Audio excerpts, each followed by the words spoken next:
What is up, everybody? Welcome into the Pack-A-Day live episode. Ross Uglem is working on his camera. Jacob Westendorf is right here with me. And of course, I'm Andy Herman. Thanks so much for joining us. We are live. We are talking Packers. Ross, Jacob, it's great to be talking to you too. What's up? Oh, another day in paradise, man. Just like I told you, it is Wednesday, so it's by Friday, and tomorrow is like Sunday because they're actually playing a football game. And at 2-1, it feels a lot.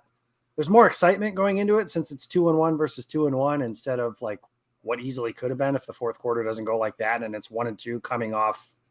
I think you described the first three quarters as a wet fart, which would have been pretty accurate. So that is very, very true. Ross, how are you doing, buddy? I'm doing well. You caught me.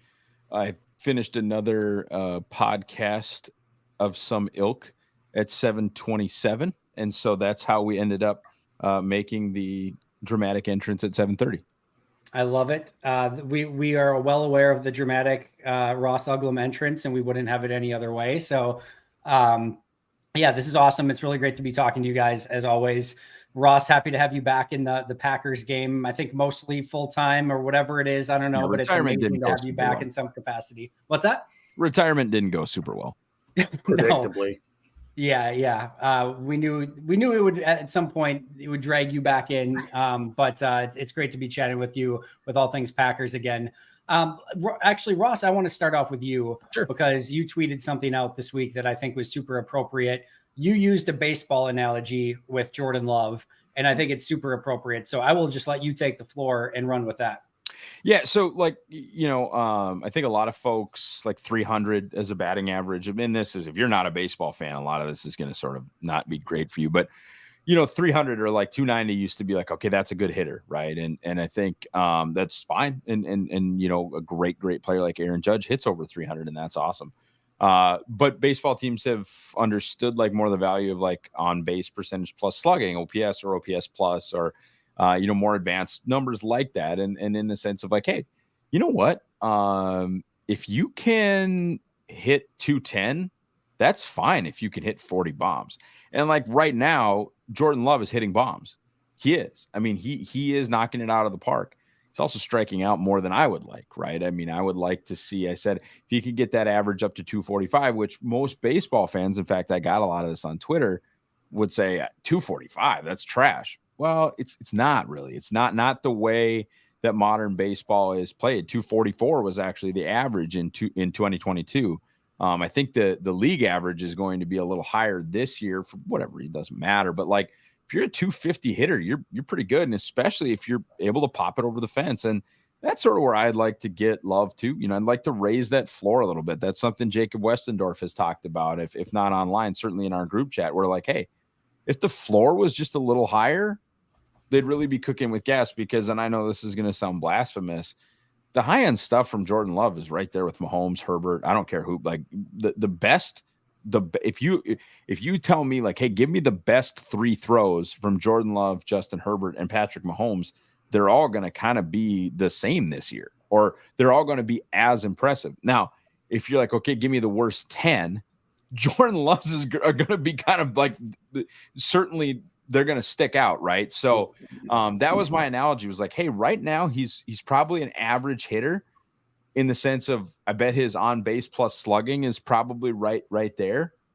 But man, if he could just make a few more of his layups, now I'm going to completely, now I'm bringing a third sport, make your layups, make your free throws, those kind of basic things. He could be a Pro Bowler, really. I mean, if he was just a little bit more consistent, his goods are that good. Yeah, no, I'm right there. I had to add basketball to it since we're adding more sports. But no, I think the layup analogy is appropriate. And, the Musgrave throw is one. I talked with Pro Football Focus and Sam today. And, I know they had the stat of catchable passes and things like that, whatever. But like, however you want to deem it or term it, layups, catchable passes, accuracy, how I kind of defined it is, and you did a phenomenal job of this as well. It's like the high end stuff is like we are very, very excited about the high end stuff. The baseline stuff, the knowing when to navigate the pocket, the being able to buy time, the being able to run with his legs, the being able to go through his progressions, know where his checkdowns are, to be able to have the guts and whatever else you want to call it to be able to make some of those throws and have the comfortability in doing so. The calmness that he's displaying, the poise. The thing I love this week when he made that like 24-yard run and he like got outside of his pocket, you know how comfortable he is because he has that little peek back into the backfield to see if somebody's chasing him. Do you have any idea, like the young, and I know you guys do, but like the young quarterbacks, like go watch Zach Wilson, like they're chicken with head cut off. Like they're seeing ghosts. Everyone's coming at him from a million different ways. And this dude's like, oh, let me just check behind me really quick. Like just while I'm scrambling down the field, oh, I can just cut up the sideline and hit 24 yards on this thing out of nowhere. Like he is very good. So like the baseline stuff and how he's going through everything, awesome. The high end stuff and the stuff that he's doing like on an insane level, awesome. And now it's just that meaty middle part of the curve that you just want to see, whether we call it layups, the accuracy, the easy stuff. Like if there's any sort of consistency that gets there with that, as you mentioned, cooking with gas, or just like we're on whole lookout mode at that point. And I think it's worth noting a variety of different things here. This is his fourth start, his third start this season. He is working with an offense that if Aaron Rodgers would have had that offense, working with children.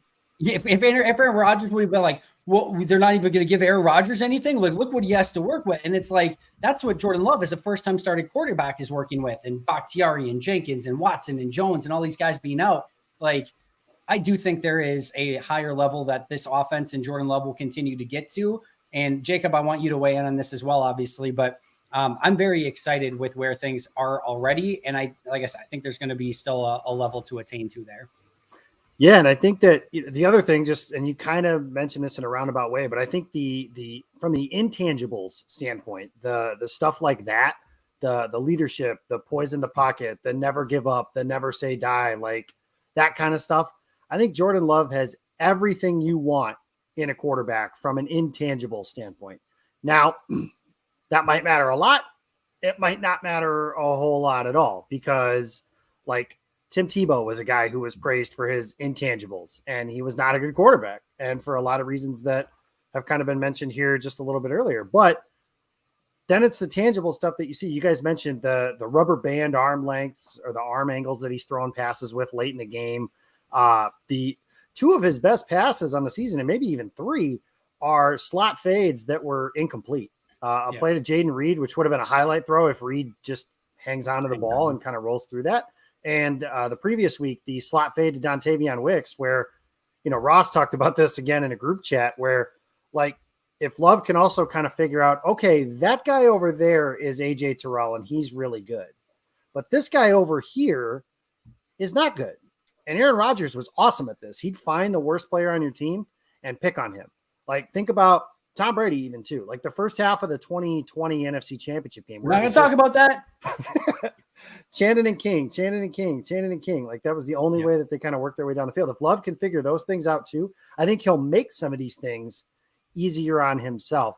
But you guys are right. There needs to be some more consistency. LaFleur has talked about that a ton throughout the first couple of weeks. And the hard part is you kind of can't grade Jordan Love on the curve of this is his fourth start. Andy, I thought you made a great point early in the year when you pointed out, listen, he's not a rookie. So we can't grade him like he's a rookie because he's not. Like you mentioned, him looking behind himself and everything like that. A rookie doesn't do that. So he's not a rookie, and you can see that. But the Packers also have a very large financial and team building decision to make in January of 2024. Like they're not going to do the lame duck quarterback thing. Part of the reason that Rodgers was so upset once upon a time is because he thought he was going to be a lame duck quarterback, and then he came back and kind of was a lame duck quarterback, but whatever, that's a separate story. They're not going to let Jordan Love play next season just on his option, or at least that seems very unlikely to me. So he has to get better, and you hope for the easy answer of, yep, he's the man, we're comfortable with paying him, or nope, not the guy, sorry, we're going to try and see if we can get a quarterback in this year's draft or something like that. But I think you could tell the team believes in him. The coaches believe in him. Matt LaFleur talked about the guys fighting for Jordan Love. Rashawn Gary almost sounded offended by a question of, like, somebody asked him, like, what does this comeback do for the team's belief in Jordan? And Rashawn was just kind of like, we always believed in him. Like, it's just the outside stuff that was like that. So I think everything, if you sat back, is trending in the right direction. You just have to see it continue and like more quickly, if that makes any sense. But we got to get the rest of those guys back on the field too, because Ross said they're playing with children and inexperienced players. And frankly, like not the most explosive players either. Like how many guys that played on Sunday would you say if they catch the ball, they can make it 20 yards or take it to the house on that play? You know, Miami's got like 10 of those guys. And Green Bay right now without Watson and Jones, do they have one? I don't know. Just AJ Dillon. Right. Yeah. Right. And one thing I want to say about Love is like, so one thing that I don't know that I necessarily got it wrong, but the YOLO balls, and we saw some of the YOLO balls in preseasons past, right? And yes, he's being inaccurate. Okay. I mean, that you talk about he's 31st in adjusted completion percentage, and there are people online nitpicking. Well, okay, there should be a few more drops, but even just the raw completion percentage stat is not good. And that's maybe the oldest stat in the book for quarterbacks. It's just not good. However, he's not missing into people. Now there are two pretty egregious dropped picks, and he did throw a pick, but we're still really probably talking only about like 3 turnover worthy plays in 3 games. Yep. I would have guessed that there would have been more. And for only one of them to be converted into a turnover, we saw one YOLO ball. It was the arm punt to Dobbs, in the third game in the Saints game. And that's fine. I mean, honestly, that probably just as good as if they would have punted. And frankly, they were punting to Rashid Shaheed. So it probably was better that it was an arm punt instead of a punt. And so the inaccuracies are there, but he's not putting the ball in danger. Would I like him to complete 62% of his passes? Yes, I would. Please and thank you. But the fact that his incompletions are sort of into the turf or into the bench, that's better than into defenders' arms. Yeah, very much so. And I do think it is also worth noting, and I talked about this again today with Sam, but like this is also, he's averaging of all quarterbacks the highest, air yards per attempt in the league.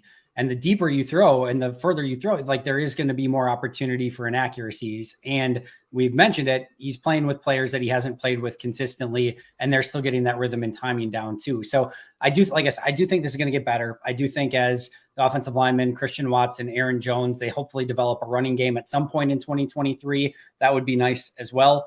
Not this week. Man, I don't know, Andy. I don't know how, because like, they don't have people movers, and like their best people mover is probably Bakhtiari, and like, who knows? And like Dylan, Taylor, Emmanuel Wilson, none of those guys. Like, no offense to any of those guys, but just like maybe the least explosive backfield in the NFL that is constructed right now. Not outside of Aaron Jones, obviously, but they're not going to give Aaron Jones 25 carries a game. So yeah, I just don't know how they're going to find it, and this is not the week to do it. I was talking about this because the Packers offense is not apples to apples completely, but I'm sure the 2 offenses that they'd like to kind of mirror the most are the Miami Dolphins and the San Francisco 49ers with what a lot of the stuff that they're doing. The Miami Dolphins, Raheem Mostert, and then A-Chain, who are like the 2 fastest running backs in the world.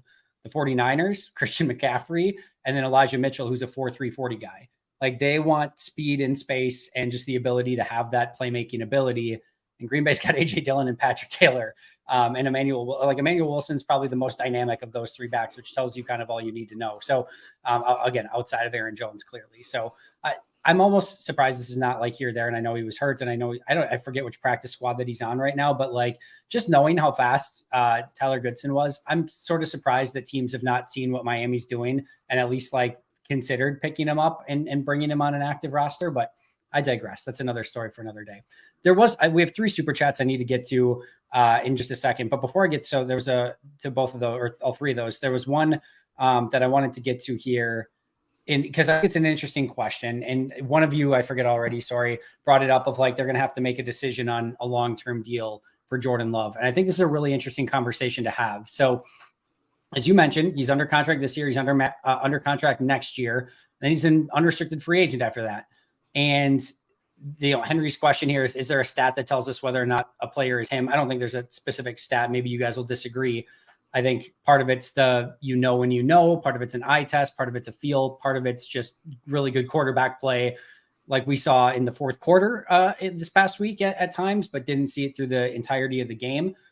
But what do you guys want to see to know that? Because there's a difference between Jordan Love being a really awesome story and being a solid starting quarterback and being a guy that you can win some games with, and being the guy that's the face of your franchise that you're putting a massive amount of money into for the foreseeable future. That's going to be probably a significant long-term deal if they decide to do that.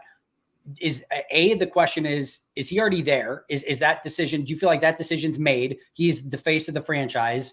And B, if it is or if it isn't, what do you need to see, or what have you already seen that gives you that feel? I don't care who starts. I'll let whoever wants to fight with a pool cue to win the first. Yeah, there you go. I'll say the decision is not made. I don't know how you could have that decision made through 3 games, and where they had, what was it, Andy? I think you showed me the stat midway through the third quarter that they were averaging like 2 yards a play over 4 quarters or something. 44 plays. Yeah, that's bad. That's horrible, and that's not just on the quarterback, but it is partially on the quarterback. The biggest thing I think that I want to see personally is you can tell like the difference between Jimmy Garoppolo and Justin Herbert, just for example, of who can do something when the game does not follow according to their script. For example, I remember in 2020, the Packers played the Titans at Lambeau, and the Packers decimated Tennessee, and the game went off of Tennessee's game script, which was muddy up the game, feed Derrick Henry, play defense, and try and basically kind of steal the game at the end of the game. Once they were down 14-0, the game was over because they can't do drop back passing and that drop back game. And like the defense knows you're passing and you still have to pass. I know football coaches say all the time that like their mark of a good team is like being able to run the football when the whole world knows we have to run the football. Well, kind of the same in reverse here. Can Jordan Love and the Packers move the football when the whole world knows, yeah, we got to throw it, and the defense knows that we got to throw it against it? And you saw that this past week in the fourth quarter, right? And you've kind of seen it in spurts throughout the course of the season. They've thrown the ball and had to throw the ball because they can't run it. Now, what else do I need to see for that is, again, just that game-to-game consistency. What separates the good ones from the truly great? Last year going into the season, for example, nobody thought Jalen Hurts was a great quarterback. Like he had spurts towards the end of that season for Philly, but that was really it. And then he put together a whole season where if he finishes the season healthy, he might have been the league's most valuable player. Jordan Love's not going to be in the MVP conversation this year, most likely. But can you get to a point where you could see like, yeah, I feel like if we're down, 17-0, that the game is not completely shot, which is good. They were able to pass that first test against the Saints this weekend, and they're able to do that. And the other thing that you have seen that you like, obviously, is, again, the team believes in him. Like you can feel the rolling of the eyes for the New York Jets when Zach Wilson steps into the huddle. Like you can just feel that happen. And you can feel that with other teams that don't buy into their quarterback. And you've seen like that culture kind of permeate, right? Like in Chicago, you think there's a lot of good feelings in Chicago right now? Like all of those vibes are gone. And because Ross talked about this last year when there was the discussion of tank or try, losing begats more losing. And if you suck for a long period of time, like Matt Eberflus, nobody in that locker room believes him. He's 3-17. And the Packers have that culture now of Matt LaFleur has proven to be a winner, and this group around him has been okay. So it's getting Jordan Love to that set where he's able to play consistently on a week-to-week basis and play well. And also, can you do things when you got to do it, basically? And the whole other team knows that's what you're doing too. Ross? Yeah, and I mean, I think the whole franchise is at a very obvious tipping point. I mean, they're 10-10 in their last 20 games. It's easy math. They're 8-9 last season, and now they're 2-1. That's 10-10. They're 500. They're in NFL purgatory, and that's what scares me, right? Because I think it's very, very difficult to win a title in this league, and that's what we're here for. Okay, I mean that's what the point is this is title town, and even beyond just the this is title town stuff. Like the point is to win a championship. Okay. And I think it's very hard to do that in the NFL without one of the 5 or 6 best quarterbacks in the league, maybe 7 or 8. But you go back to, Stafford would be kind of the low end of guys that have actually won the thing. Flacco, certainly. Foles would be sort of the exceptions that prove the rule, but you go and think about guys like where Roethlisberger was in the league hierarchy when they won the titles. Of course, we're talking about Brady, we're talking about Manning, we're talking about Breeze, we're talking about Rodgers, and of course, of recent ilk, we are talking about Patrick Mahomes. So my sort of Mendoza line, getting back into the baseball, is Kirk Cousins. If you can be better than Kirk, if you can get into the conversation with Herbert and with Mahomes and with Josh Allen and with what now I believe has put himself in there with Tua, although Mike McDaniel and those, I mean, whatever. We can have the conversation about how much credit Tua deserves for what's going on. But my point is that if you can't even get to like Tua's level, where the offense can go nuclear with you, because maybe you're not the second best quarterback in the league, but you might be eighth.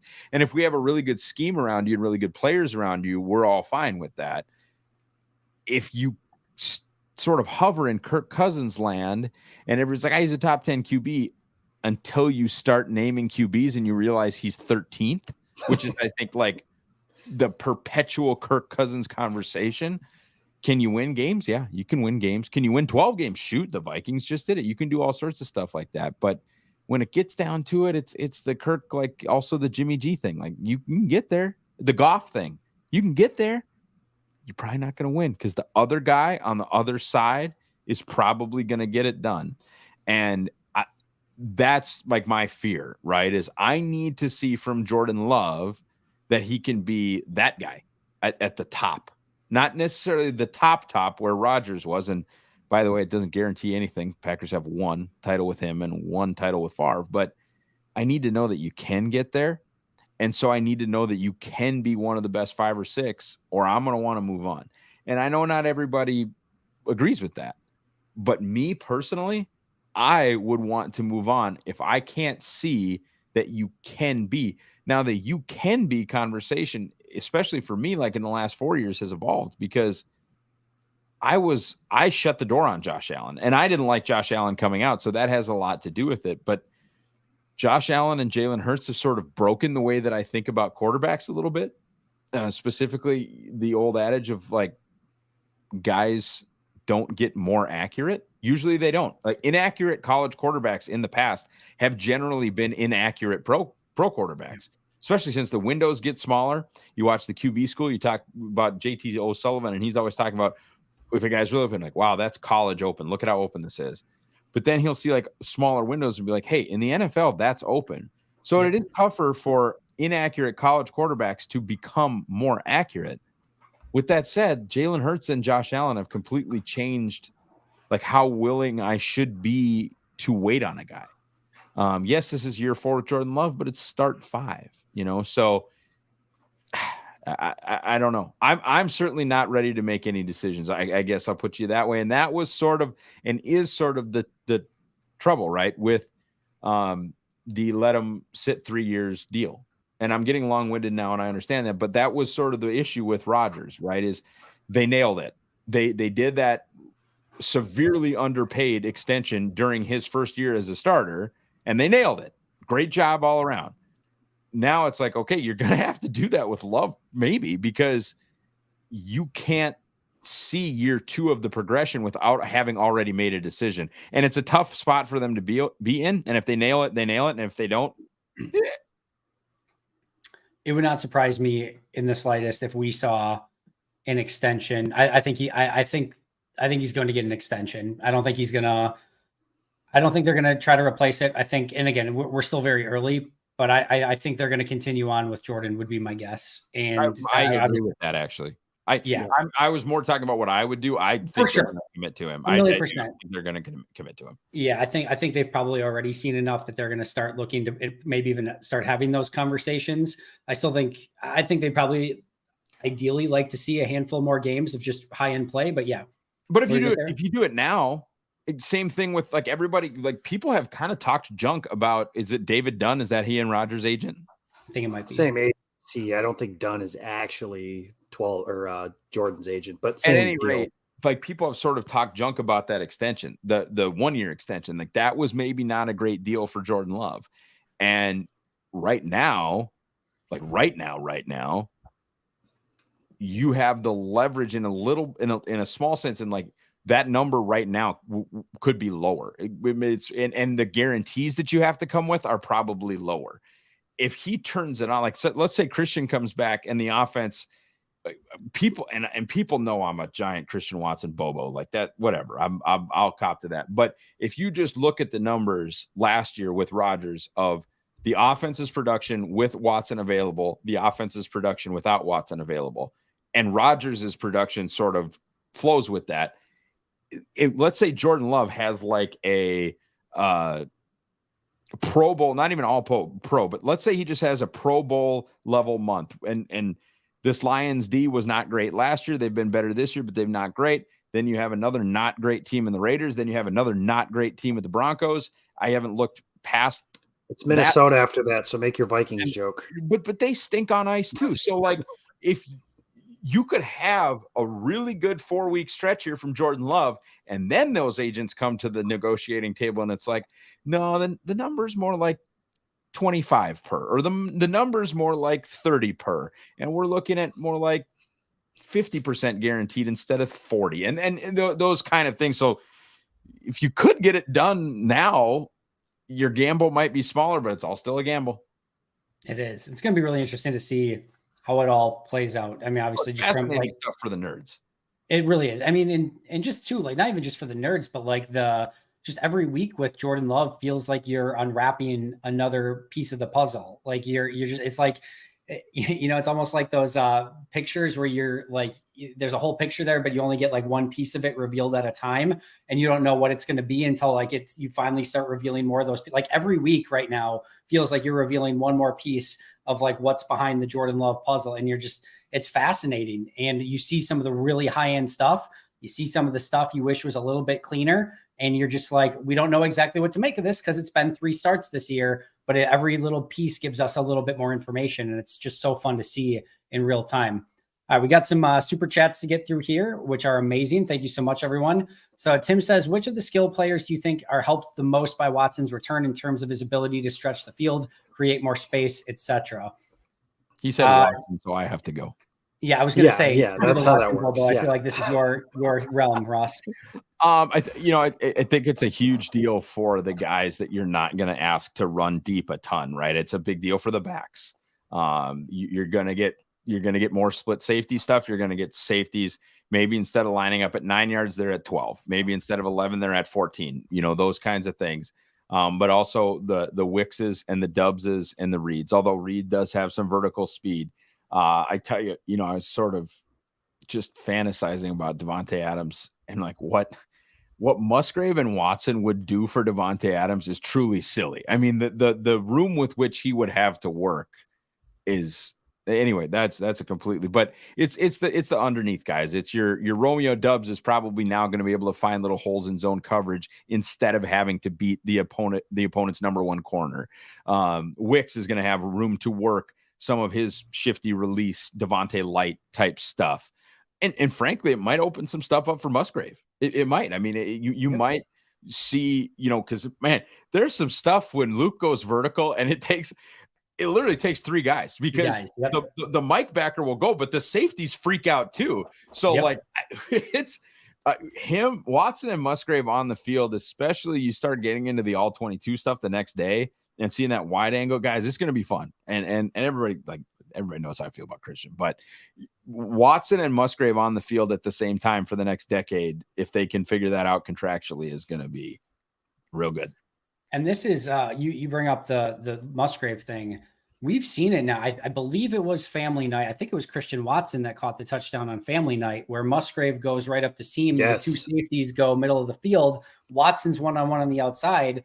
Love hits him deep for a touchdown, and Watson's not open, like wide open on that case if Musgrave's not challenging the seam and taking 2 safeties to him. Then you go in the preseason game, and it's the same thing. Musgrave running up the seam. I forget which team it was. I think it was the first preseason game. 2 safeties go with them. Jaden Reed's the one on the right side that gets the one-on-one. Love throws him deep. You get the pass interference. It's down to the 1 yard line off of PI. They almost hit the play anyway. But like now imagine, again, in a regular season game, Musgrave's pulling 2-3 guys, and now you're getting Christian Watson one-on-one on the outside.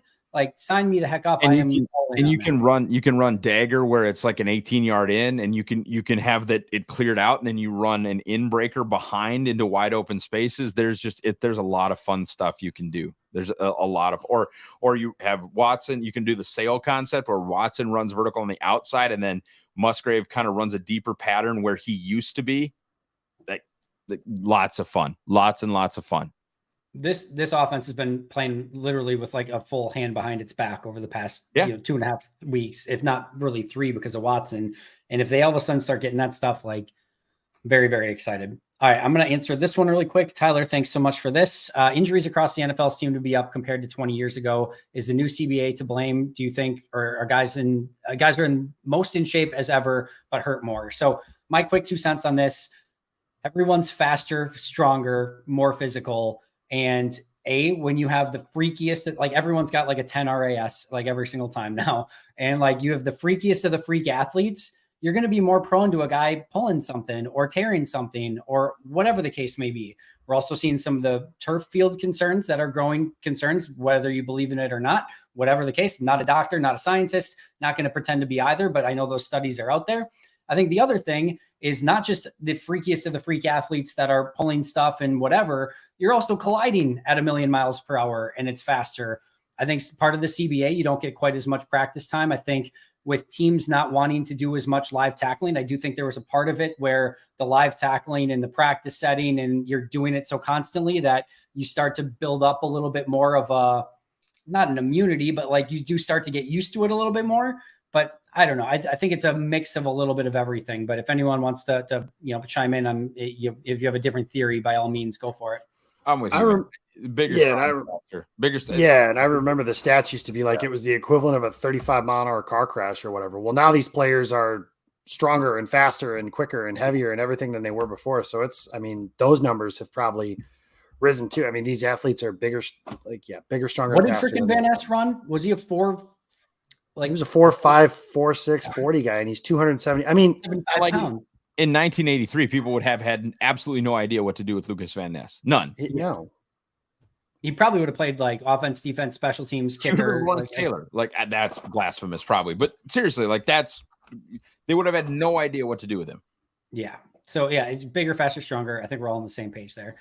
Sergey, what are the chances from what you have seen do we have to winning the North, and is it worth putting money on it? Jacob, we'll let you handle this one. Ask me after the game tomorrow. I mean, listen, Minnesota and Chicago suck. And Chicago's not digging its way out. Minnesota might be able to score enough points to win a couple games here or there, but like Chicago's not digging its way out of there. So I don't think that I think the Packers and Lions are on like an even playing field as far as like talent and everything like that. I know Justice Mosqueda shares that any over A thing, and the Packers and Lions are like in a dead heat right there. It's really just a matter. Like the reason I'm picking Detroit to win tomorrow's game is because you can guarantee me that Detroit is healthier than Green Bay is. Like Green Bay's got all those guys that are questionable. And I know that like Watson said the plan is to play, and people have said Jones is playing, but like, who knows? Bakhtiari's out. If Zach Tom is out too, like now you're talking about playing with 2 backup tackles and all of that stuff too. I mean, they got a good chance because they're 2-1 and they're tied with Detroit already.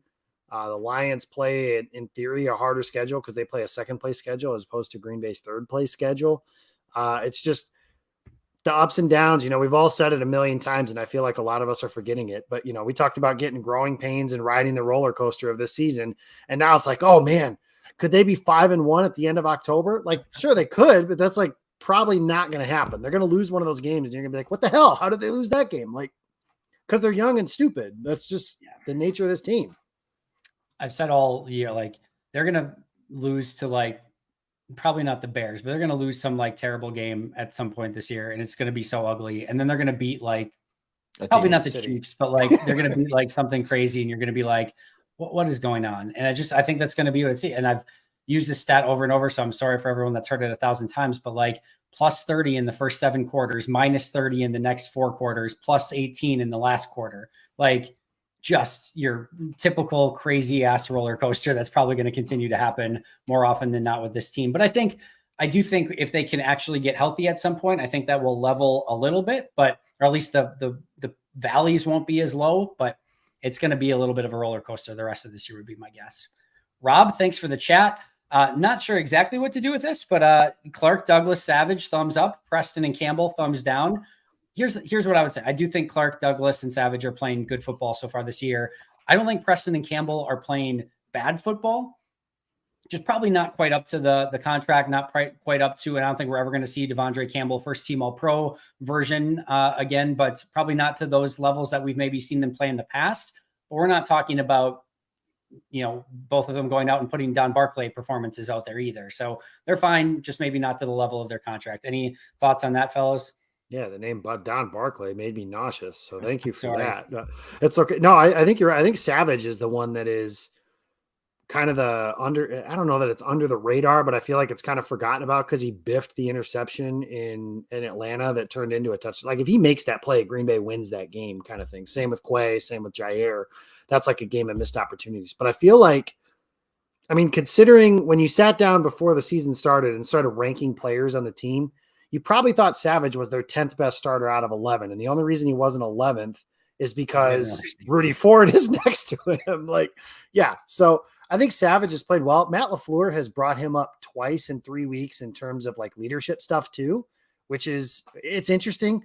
If Savage is good enough, I hate using the phrase good enough, but if he's good enough to where like they want to keep him around for a little while, it's kind of like signing a free agent to where, now instead of having to have 2 new safeties next year, maybe they only need 1. We got a long way to go before Savage can get to that point, but I think he's played well to start the season. If we can just get him to figure out how to time his jumps and catch the ball when it's thrown right at him, that would be a super development for that. Yeah, I'm just happy he's playing winning football again. It's not great. It's not spectacular. It's not all Pro Bowl level, but it's winning football. In the last 2 years, it wasn't. So I'll take what I've seen so far this year from Savage. Ross, this has got to be one for you because I am nowhere near draft ready at this point. I'm hoping that you are, but Tyler asked Braylon Allen, Will Shipley, or Blake Corum, which one is best for Green Bay? I don't want to be that guy, but like you tell who's the best athlete. And I know it's you're the RAS guy. Yeah. Well, I don't think AJ Dillon will be on the team. I don't that seems pretty whatever, but Aaron Jones is not an elite athlete. He's an elite football player. He's an elite running back, but I loved Devin A-Chain for the Packers. It didn't happen. They didn't draft him back at all, but like, who runs the best 40? Who's the most explosive? I want an explosive back added to the Packers. And if that equals a high relative athletic score, fine, whatever. So tell me that, right? But I'm serious. Like, give me a freak. But you have the freak tight end. You have the freak receiver. Give me the freak back. Aaron Jones is a heck of a football player, but give me a running back who runs like a 4.32. You know what I mean? And has a great broad jump and a great vertical and is an explosive athlete and can out athlete people. AJ Dillon's not out athleting people right now. Neither is Patrick Taylor. Aaron Jones is just sort of good. I know that seems like dumb, but you look at some of his testing numbers and you look at even just whatever, but he's just good. He just makes you miss. He has vision. He has patience. He has all those things.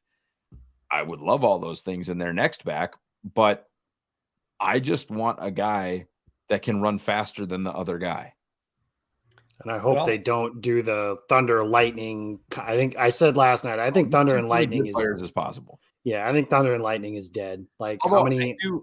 I do understand the need for a short yardage back. I do, unless you're going to do the tush push, and I don't know what Jordan Love's thoughts are on the tush push. I don't know if he's like if you think about like Aaron Jones is Green Bay's best short yardage back now. Like Blake Corum, just as an example, I watch Michigan every week. Like he is incredible in short yardage, and it's because of short area quickness, vision, and leg drive. Like stuff that it doesn't. You don't have to look like AJ Dillon to be, and AJ Dillon, frankly, hasn't been a good short yardage back. Like you don't have to look like that to have that. But I'm with Ross. Get as many. I mean, I would even argue it's September 27th, but Jones, I think, is going to be around next season, but they need 1 or 2 like explosive backs that I just said earlier, like the least explosive backfield outside of Jones, maybe in the sport. Guys, if this Miami stuff continues in any capacity, every GM is going full Al Davis in the draft next year. Yeah, like every speed. 4.240 guy is going to go in the first round. Like it's going to get bananas with speed and everything. So, and I thought A-Chain was legitimately good. He was like beyond. He was a phenomenal player in college. Yeah, beyond the track speed.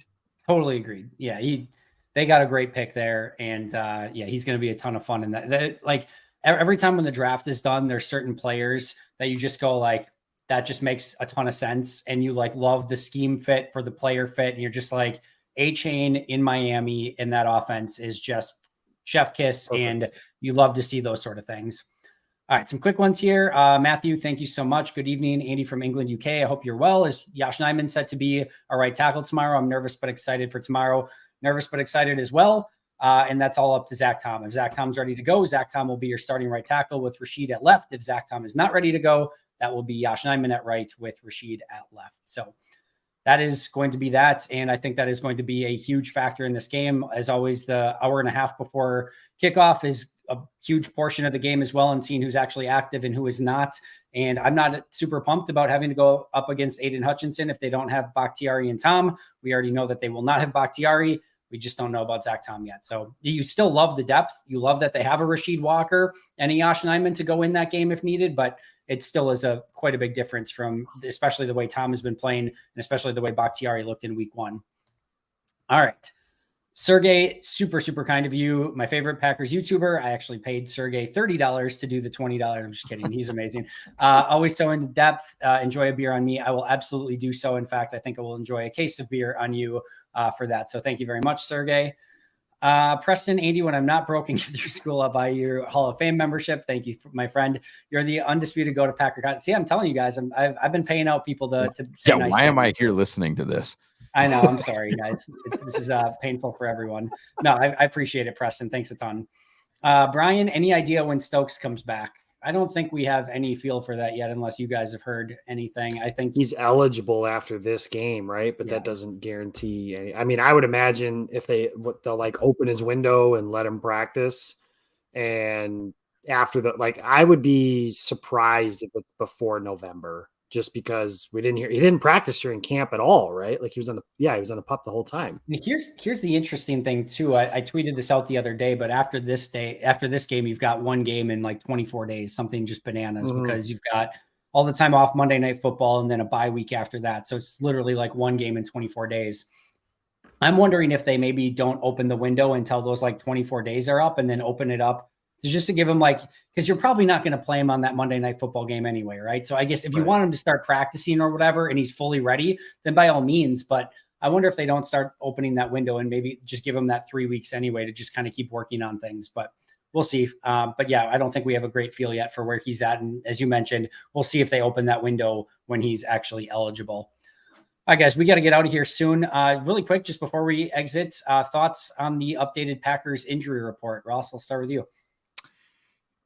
I mean, just a concern on the line, and I'd be interested to know too, if they have Jair, does he travel with St. Brown? That's interesting to me. I had a little conversation on Twitter about like Keyshawn Nixon's effectiveness, and he's been kind of mediocre as a corner. Got beat in that Bears game. His passer rating against was not great in 2022. He is an okay-ish nickel, right? And what does that mean? What does that mean? And especially without Stokes, that's the interesting part, because if you do travel Jair with St. Brown into the slot, who plays the other outside spot? You're not going to probably have Keyshawn Nixon play outside corner. Do we see a Carrington Valentine package where Nixon isn't on the field? Can he even play all of that? Right. Can Carrington Valentine go? I'm interested sort of in all of that game theory matchup type stuff and what corners are available. And of course the offensive line thing is important. Aiden Hutchinson's a game wrecker. They moved him around against the Falcons to wreck a specific offensive lineman. People probably could already put that bullseye on Royce. But if there are multiple bullseyes, it becomes more problematic. And that I think has a chance to happen depending on who is and isn't available. Yeah, and that's a guy. I was saying that's a guy who's eaten Green Bay's lunch in 2 games that he's played against them. Like this is a guy who has Yeah, played his best. I want to see him ever again. No, and this is a guy who's played his best in the biggest games, like throughout his entire career, and not just in professional football, but going back to college too. Like he's last year against Green Bay, 2 sacks, a forced fumble, and an interception in 2 games. Like that's high level stuff. And like you mentioned, Ross, they moved him inside. I can promise you that Aaron Glenn has 97 versus number 70 squared up on his call sheet. And that'll be something that you see quite a bit of. And Green Bay is probably going to be in a lot of, 3rd and long type situations because Detroit, you can't run the ball against them. So, if you're talking about, somebody asked earlier if you could, I think it was Pack Daddy asked if you could pick of the 4 guys that are questionable, Jones, Watson, Tom, and Alexander. If you could pick 2 guys, which 2 would you pick? And my answer was Alexander, because if they don't have Jair, I don't think anybody on that cornerback room can, with all due respect to Rasul Douglas, who I think has been really good this year, matches up with Amon-Ra St. Brown and Zach Tom, because if Zach Tom doesn't play, then, that's just more like Ross said, Yosh Nijman never wants to see Aiden Hutchinson's face ever again. So yeah. It's tough to play offense when the quarterback's on his butt. And the Packers, we haven't seen a whole lot of that this year because their offensive line has been rock solid, even with all of the injuries. So even with as much help as I think Jones and Watson can be, I think those are my 2 guys. But hopefully they're able to get all the guys back, because, we haven't seen this full strength team yet. And that is where I don't know if you'll ever see the full strength team, because you guys are smarter than I am, but I don't know how you could feel good about saying when Bakhtiari will play again.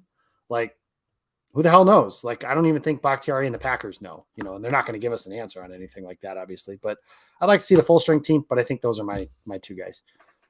Yeah, where I'm at with Bach is, and I said this the other day, but if you told me that after that 24-day period that he played the rest of the season and looked amazing, I'd be like, sure. If you told me he literally never played again, I'd be like, sure. The whole realm of possibilities is there. I have no idea. I don't think. Do you think he retires? I think if you did a pie chart, the most likely outcome at the end of the season is that he retires. If this is the way it's going to be, he played 1 game and then can't go for, not his fault. It's just at some point, at what point is it man, I just can't do it. 1 injury in January of 2020 might have wrecked 2 Super Bowls and a Hall of Fame jacket all in 1 day. It's crazy to think about it that way, isn't it? Yeah, it sucks. Absolutely sucks. Oh, well, on that fun note, I hope everyone enjoys Thursday Night Football. I would just really quick, I was going to say too, Jake, before you even mentioned the poll, I was going to say we're all excited about Aaron Jones and Christian Watson potentially playing in this game, which rightfully so. But it is interesting I do feel like the game changes a lot more if the 2 corners and then Zach Tom are out in this one. If both corners, if Carrington Valentine and Jair are out, again, now Corey Ballantyne, or I guess theoretically a Keandre Thomas, but I expect it to be Corey Ballantyne, is not only called up, but playing all the snaps on defense. That is a big change. And on offense, yeah, I think Yash is a really nice 4th offensive tackle, and you're blessed to have him as your 4th offensive tackle. There's a huge difference right now between what Zach Tom has been bringing to the table and that 4th offensive tackle. And when you've got a game record like Aiden Hutchinson, that's a big deal. So yeah, we always love the superstars, but it's sometimes the guys in the trenches and those important. Obviously, corner is a hugely important position too, that are going to be a massive impact in this game, whether they play or not. So. Jacob, Ross, you guys are the absolute best. Jacob, where can we find all of your work? What are you working on? Plug anything that you would like, except your OnlyFans. You're not allowed to talk about that. Nobody wants to see that anyway. So you can find me on X, Twitter, whatever it is they call it these days, at Jacob Westendorf. I write for Packers Central. I sit next to Andy Herman in the press box tomorrow night. So that'll be a lot of fun watching some TNF and tomorrow after the games, I'm doing 6 general thoughts, and then not quite as extensive as Andy's grades, but I assign a grade to each phase of the team, including coaching. So last week, for example, Matt LaFleur got an A. I think that the decision to go for 2 after the touchdown, I think that was a moment where most coaches would probably kick the extra point and just say, we're cool to play for overtime. He played to win. So he got an A, for example. The previous week, the run defense got an F, because that's duh, right? So check it out there. You can find everything there. I think it's si.com/Packers. So I'd have to check the URL for that to be sure. But Bill's awesome. He provides plenty of stuff there too. Way better than some of the dribble that he lets me spit out sometimes too. Jacob does amazing work. Make sure to give him a follow and check out all of his work. Ross, tell the good people all the stuff you're working on. Yep, still the publisher at Packer Report. Still doing film review and occasionally spitting out a long form opinion piece or just sort of thoughts or some research stuff like that. And we've got awesome folks. Dusty Evely still, doing kind of more nerdy stuff or real deep dive type stuff. Zach Jacobson handling a lot of our breaking news, basic coverage, things of that nature. And we've got Dar, we've got Eli, we've got just great folks over at Packer Report doing excellent work.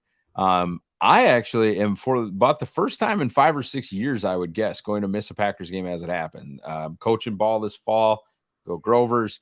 And we had a lightning out that was rescheduled for tomorrow. And the original game was at 5, and this game is at 7. So I will be missing a good portion of this game, calling the defensive plays. And I don't think that I'm going to be able to even have the, prime thing on in my pocket. I don't think I can get away with it. I'm not up in the booth. I'm on the sideline. So for the first time in a very, very long time, I will not be watching probably the first 3 quarters of this game. So I'm interested to see how I'm going to do emotionally with that. Ross, the other thing I want to say is just I hope you feel better soon. You're looking a little bit pale in the face. I'm not sure if you're going to be able to go to work tomorrow and tough that out. So I just hope you feel better soon, buddy. No, make sure to go follow both of their work. You can find me on Packer Report as well. You can find me, of course, on the Pack a Day podcast, 365 days a year. Check out those Pack a Day podcast memberships. Also the sweet swag if you're interested. I'll be back here 365 days a year. So make sure to subscribe if you haven't already. But until next time, and as always, go Pack Go.